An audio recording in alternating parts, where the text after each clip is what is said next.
Hello and welcome to another episode of the AutoTrader Podcast. My name is Wandile Sishi. And I'm George Mienie. And we're joined today by nobody after the amazing show that we had last week. And, I kind of missed the team. Last week was a really interesting show. So if you haven't seen that one, I definitely advise you guys to check it out. We had Public Clock Racing who, gave us some really crazy insights into I didn't know that Paolo, his surname wasn't actually Clark. Yeah. It's actually Paolo Cavalieri. Yeah, correct, which was interesting. I just assumed that's Clark, that his surname was Clark, and I think a lot of people assume that as well. I think it's kind of like his his superhero name. He did mention that he chose that name because I think the brand is historic before him. Public Clock. Clock Racing. Oh, okay. Is this? Yes, it's historic before him. Like Wendy says, it was a very interesting show. So click down here, up here, all over the show. All over the show. It's probably in the comment section. The team will put it. But go and check out last week's show. Yeah, I mean, there's no Formula One to talk about. And we had a cool car in the studio. We had a super cool car. Yeah, we had a cool car in the studio. At the time of airing this episode, would have been Festival Motoring already, and you would have.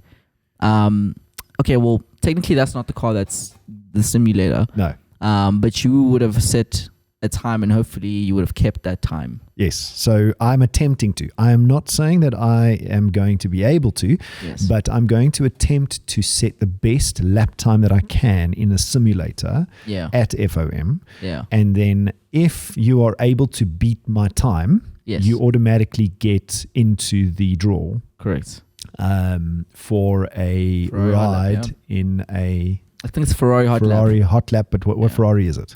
So there's going to be a few. So there's going to be a few Ferraris there. So I think it's either the 360 or the 250. But I think you get to go in a real Ferrari on a hot lap around Kyalami, courtesy of Public Clock Racing, and that's going to be very exciting. But you need to beat my lap time on the simulator in order to enter the competition, or should I say enter the draw, and there's no monetary contribution towards it. You just have to beat my lap time, and it might be easy to beat my lap time. I might stuff up, like it might. Have you ever driven on a sim before? Or yes. No, flipping hell. Since the last couple of sims that I have been in, I've been in probably 3 or 4 of them. Yeah.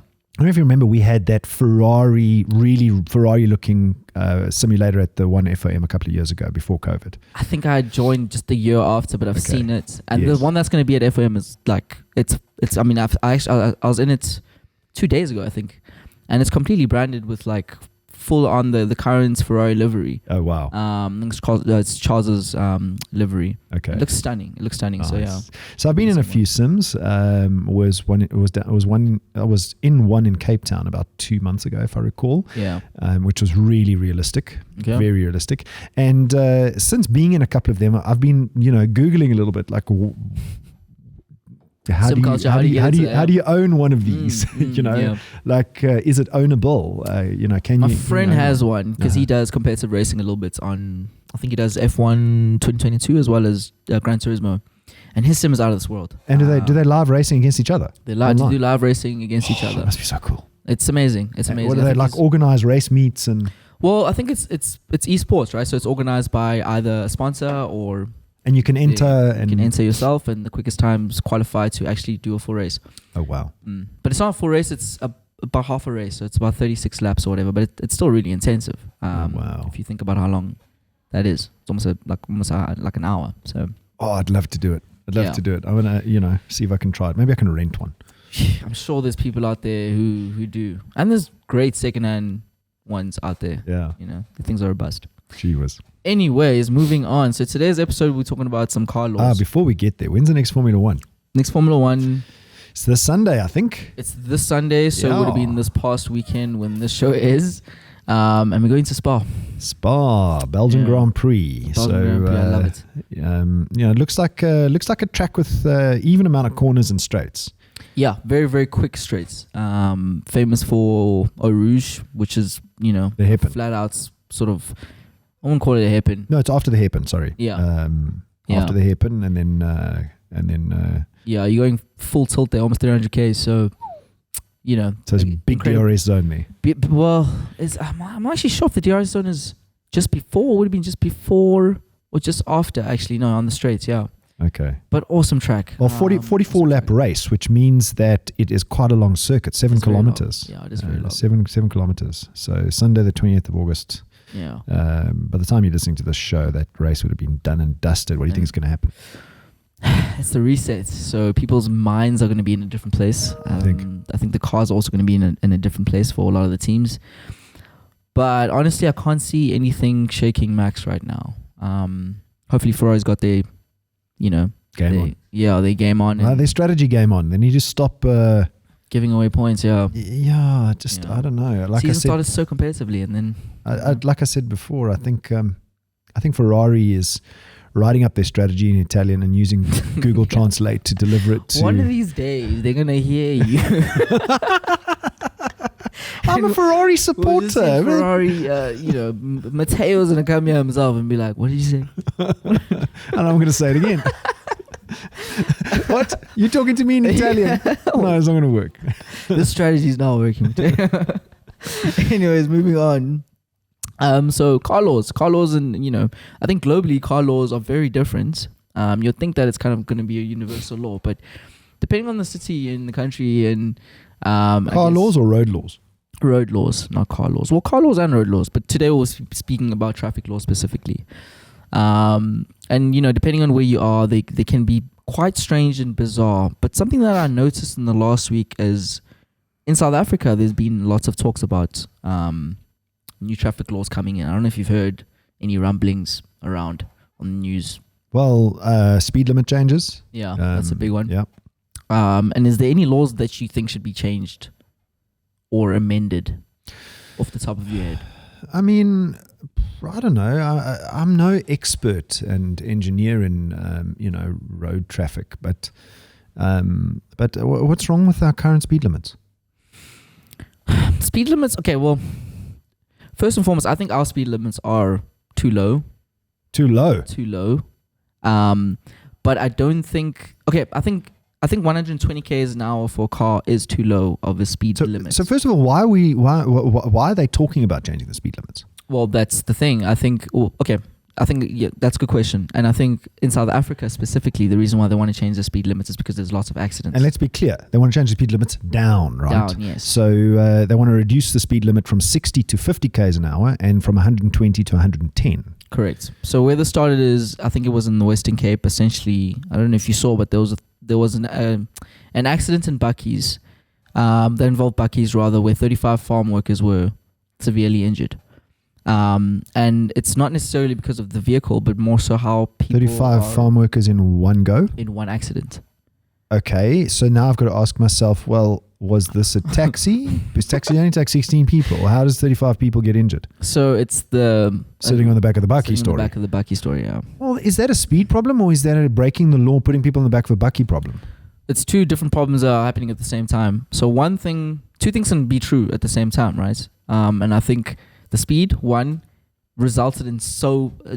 So were these people driving the Bucky speed? They were driving. Okay, yeah, right. So there's no excuse for that. 100%. But once again, like you're saying, they were also overloaded. And besides overloaded, it's illegal. Not supposed to have people there, right? It's illegal to put humans on the back of a Bucky, to my knowledge. Yeah, as far as I know, as well.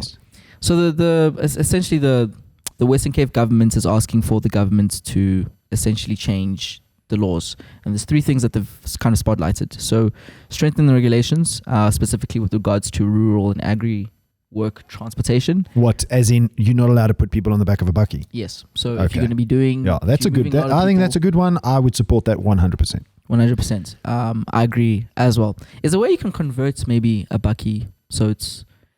No, I mean, if you think about it, the only Buckies that I've seen converted are the game viewing vehicles.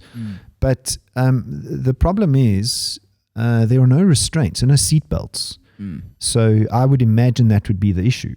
It's not designed to carry people in the back there. Rather just organize a transport for... Well, I don't know what the agricultural industry will do, but at the end of the day, you're putting your people at risk if you put them on the back of a Bucky. 100%. Yeah.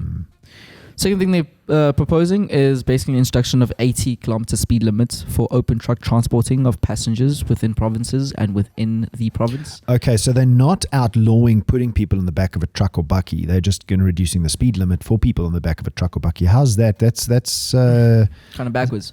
Yeah, that's a bit ironic. Yeah. So once again, this is proposed by the Western Cape government. But yeah, I think personally, I would outlaw carrying people in the back. I think that's a reducing the speed limit. Doesn't matter what speed you're going. You can be going at 40, and if there's somebody at the back there, they think about it this way: we are squishy human beings, right? Yeah. So it doesn't take a lot. You bump your head at 10 k's an hour and die. Yeah, exactly. So it doesn't take a lot to for a human being to fall and be dead. Yeah. We walk. What speed do we walk at?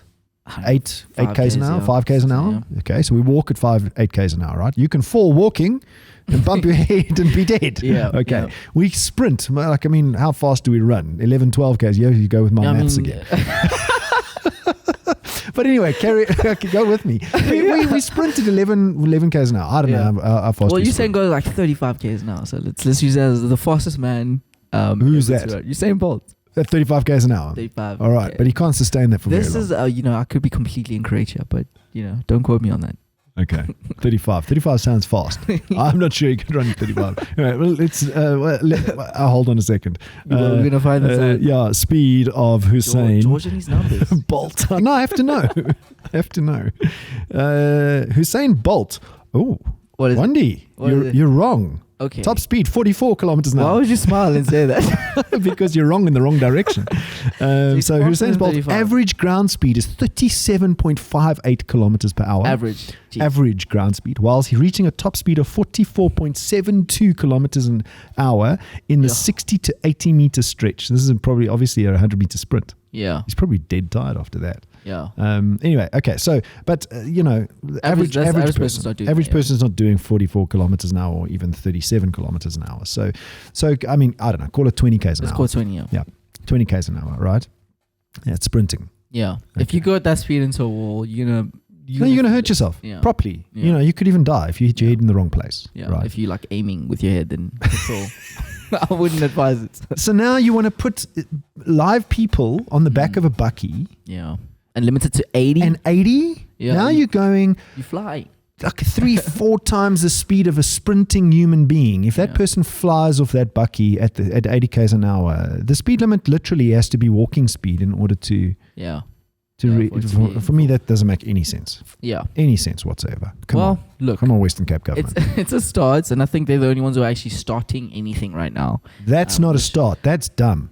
Yeah, but it should be a national conversation with regards to what these laws are, because, I think first step, definitely, we shouldn't have people in the back of buckies. It's just it's that's like it should be outlawed. Like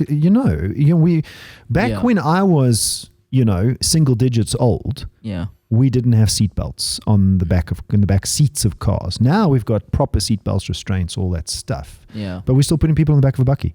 Yeah, it's backwards. Last thing they asked me for. Let me not bant on about this 80 Ks.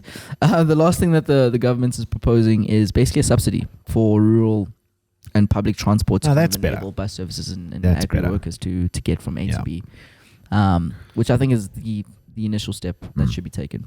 So this has kind of started a new wave. So that's what started this challenge. Is there were 35 farm workers severely injured and hospitalized in an accident. But you got to take into account driver was speeding. Mm-hmm. Driver had people in the back of the bucky. Yeah. Okay. So is it the speed? Is it the speed limit that's the problem here? It doesn't sound like it. Well, yeah. Both things led to the severity of the accident. I mean, there are places around the world that have much higher speed limits than us. Exactly. That's true. I think the German Autobahn, where you can go essentially full tilt. I'm not sure if there is a speed limit there. No, there's no speed limit. I think in the right hand. In some places, yeah. In the left hand or right hand lane. We could Google that for a second. Why are there no accidents on the Autobahn? Okay, so let's go into that first one. I'm going to take a guess, okay? I think it's mentality first and foremost. I think in South Africa, the reason why our accidents numbers are so high is because of just poor road etiquette. Okay, so I mean, before we don't scroll too much. All right, so here's one answer. Civil engineer who had worked in American civil engineering. In Germany, if the authorities notice a significant number of accidents in a certain portion of the roadway, they call an engineer to fix the problem. Immediately. They don't call. They redesign the curve. Company to come and clear they the regrade the road, and whatever it takes. In the US, if the authorities notice a significant number of accidents in a certain portion of the roadway, they start issuing a lot of traffic tickets. So you can see the Germans versus the Americans versus us, which is probably like low down there. And how they deal with the problem. Yeah. They send an engineer to fix the road surface. They send an engineer to fix the curb. They don't wait for an insurance company to come in. Just hit back on that search. I saw something before you went into this particular one. There was something else that I searched earlier that gave me a different answer. Which was let me read it to you. To accommodate higher traffic, higher speed traffic, the AutoBahn's road surfaces are constructed with multiple layers of concrete. Mm-hmm. Autobahn roads are also specifically regularly checked for irregularities in the road surface for any damage. If any are found during the inspections, the whole area of that part of the road that is damaged is replaced. Yeah. Okay. So look at how the Germans do this. Basically make sure that they don't reduce speed limits or issue traffic fines like the US, or they go and they fix the real problem. Fix something that's going to potentially cause the accident. Yes. Yeah. That's what they do. So I'm not so sure about reducing the speed limit story. Well, in South Africa, the Road Traffic Management Act, corporation rather, is suggesting exactly that. So they're saying they need to drop the speed limit by 20 k's. So on highways from 120 to 100. Well, I mean, you know what? In normal motorways from 80 to 60. So it might solve the problem because there's no resource to fix the problem like the Germans do. So let's not discount that. Okay. That could be. So reducing the speed limit could be a plaster because we don't have the resources to fix potholes, fix the road, re-engineer the road. What do you think about like driver mentality though? How do you think, because specifically with our drinking and driving situation, that's really a mental problem that we have. Putting people on the back of a bakkie, drinking and driving, not wearing a seatbelt in the car. Bad etiquette. It's bad behavior. Yeah. Yes, it's bad behavior. I think we need to start there as well. I think that needs to be addressed as another issue. Exactly. We have a lot less issues on the road. One of my biggest bugbears is watching a toddler bounce around a car. So unrestrained. Yeah. And it comes to actually another proposition by the government. So, technically speaking, AA did a study. So what they did is they went to Gauteng malls and they took 1,000 children. They didn't take 1,000 children, but they did a survey on 1,000 children to see, at the mall how they're sitting in the car, and they found that one of the 3 children is sitting completely unrestrained. 1 out of 3, so 30% of children in South Africa's cars are sitting completely unrestrained. Yes, right? It's not like 12-year-old. I'm talking about like children. Children, as in like toddler, should be in a car seat. Yes. So why do we have car seats? Why do car seats exist? And for me, it's because the size of the child isn't big enough to sit in a normal seat where the seatbelt probably goes over the 100%. Child's neck or face, and the actual seatbelt doesn't restrain them. In fact, it may cause more harm. Yes. So therefore, that's what car seats are there for. It's to raise the child and to create its own restraints. And in fact, studies have been done on this. And with injuries with kids aged between 5 and 9, car restraints would reduce the damage or the accident in the injury factor by 52%. Oh, wow. Just by having a car seat. Yeah. Gee whiz. So it's extremely important that, 30% are not even restrained at all. Exactly. Yeah. Which I think is appalling. How can parents allow their kids to romp around the car? It actually it kind of frustrates me if I stop at a traffic light and I see a child bouncing around the back or the front of the car. Yeah. And I think to myself, if you have an accident, that child's through the windscreen. 100%. Yeah. So the AA is calling for not just that to be addressed, but more so they think that because right now it's by age. So your child is above this age, they don't need to have a car seat anymore. But they're saying it should be by size because kids are different, different age. Well, at any given age can be a different size to the next child at that age. I had to really think about that one. So those are kind of the new laws that are being proposed by different agencies in the country. I think you feel you're still kind of iffy about the speed one. Well, you know what? I don't agree that changing the speed limit is the solution. Look at what the Germans are doing. Yeah. Right? They go and re-engineer the road. They go and they find out why there's an accident there rather than saying it's speed. Because look at the AutoBahn, unlimited speed, no speed limit. They go and they fix the underlying problem. Yeah. Changing the speed limit is not fixing the underlying problem. It's putting a plaster on the problem. It will more than likely help, right? But it's not the underlying problem. The underlying problem is twofold. One, you mentioned it, driver behavior, right? In South Africa, we need to become better drivers. Stop at traffic lights. Stop at stop streets. Wear seatbelts, proper restraints. Adhere to the speed limit.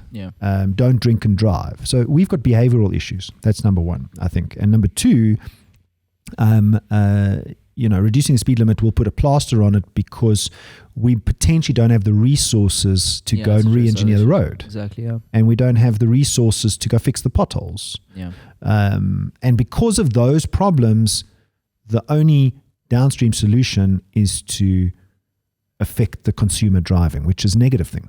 That's still going to happen. People are still going to put but it's probably going to reduce the number of fatalities because the speeds are going to be lower. So yes, I believe it will put a plaster on it, but it's not the problem. The speed is not the problem. See where it goes. Yeah, speed doesn't kill you. Speed does not kill. The sudden stop kills. Sure. And a plaster on it is gonna help to a certain degree. But come on, people, let's look at how the Germans deal with the AutoBahn. Let's go there for sure. But it means resources, I suppose. 100%. So moving on, I don't know if you know, but there's some crazy and weird laws out there in the world. Have you ever heard of any of these strange laws? I'm about to. You're about to hit me with some strange law. What I'll do is I'll give you one strange South African law, and then I'll give you, let's say, 2 European ones. I've heard about Russia, dirty cars get fined or something. Yeah, it's kind of on those lines. So in South Africa, one of the strange laws that we have is you're required by law to slow down or completely stop if a herd of sheep passes by. Isn't that an Australian law? South African. Is this in the Karoo? So by law, if you see sheep or any livestock really, by law, you're supposed to just completely stop your car. I think that's a good law. You've obviously I've seen a car versus a cow, and the cow always wins. A cow will always win. Shame the poor cow.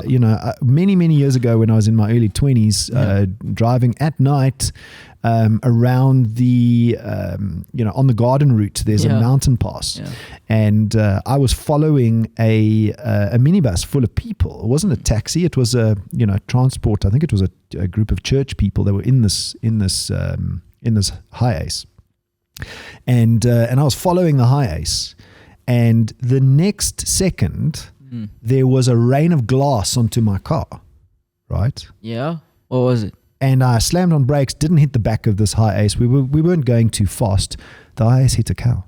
Oh, jeez. Didn't see it at all. Was everybody okay though? From my recollection, everybody's okay. We were doing maybe 20, 30 k's an hour around that bend. Yeah. And they slammed into a cow. So free biltong. Well, Wandile. Stopping for livestock is not a bad idea. You're not going to be able to hoot at them and get them out of the way. They'll be like, what? Okay, so in Moscow, it's you get a hefty fine if your car's too dirty. So if it's too dirty, I think that law should be in South Africa. It should be everywhere. Yeah. Honestly, I think it should be a law against the inside of the car being dirty. Yes, I saw a crazy car this past weekend with that exact problem. In France, everyone by law is I was going to say commissioned, but you're required by law to carry a breathalyzer. Oh, wow. And then what? To breathalyze yourself and present it somewhere, or? I think it's twofold. If you get stopped, You breathalyze yourself. So yeah, and secondly, you can always know like how far gone you are, essentially. I honestly think that while that is a good law, just don't drink and drive. Yeah. Like the zero tolerance thing, I think is a good idea. Yeah, agreed. In Denmark, before you drive, you have to look underneath the car to make sure there's no children by law. You have to look under the car for children. Yeah, so before Did I hear you right? Yeah, correct. So before you drive off, you have to make sure that there's no children. Why would there be children under the car? Something must have happened. Something must have clearly happened in Denmark where this was a thing. Hide and seek. Yeah, exactly. Jeebus. As a baby, actually, I was found underneath the car once. So it happens. Trust me now. Okay. In Thailand, nobody is allowed to drive topless, which for obvious reasons, I can understand that one. Male and female. Male and female. Okay. Because I mean, in Cape Town, I've gone to the beach with my board shorts and driven home just in the board shorts. Yeah. You know? So you're telling me that in where? This was in Thailand. In Thailand, you're not allowed to do that. I'll give you two more. In China, it's illegal to stop for pedestrians. Illegal. Completely illegal. If you see someone in the road, drive faster. Someone's waving. Faster. That is something I didn't. It's illegal to stop for pedestrians. Why? Did they tell you the reason? No, I have no reason. You don't know. These are just. Well, in South Africa, I think there might be a law that you're not allowed to drive bare feet. I think so. Wait, I'm going to Google this. Producer's nodding his head intensely. I think you might be right. I think there's a law that you can't drive bare feet. Let me just have a look. Yeah. Most road safety legislation requires drivers to ensure that the clothing and footwear do not prevent you using the controls. South Africa's law also does not say anything about footwear drivers should be wearing. It is not illegal to drive barefoot with flip-flops or high heels. Oh, okay. So maybe I was wrong. Okay, so I just, for some reason, somebody said to me, it is, yeah. So this is an article in 2020, so it's got to be relevant. Last one I'm going to give you is in America, you're not allowed to drive around with dead poultry in Kansas. So dead poultry. Yes. So specifically chicken. If it's dead, it can't be in your car. If it can be alive, it has to be alive. You have to take it home and do it yourself. But yeah, that's basically all the time we have for today. All the time we have for every single time, every time. Thank you for the show, George. Thanks, Wandile.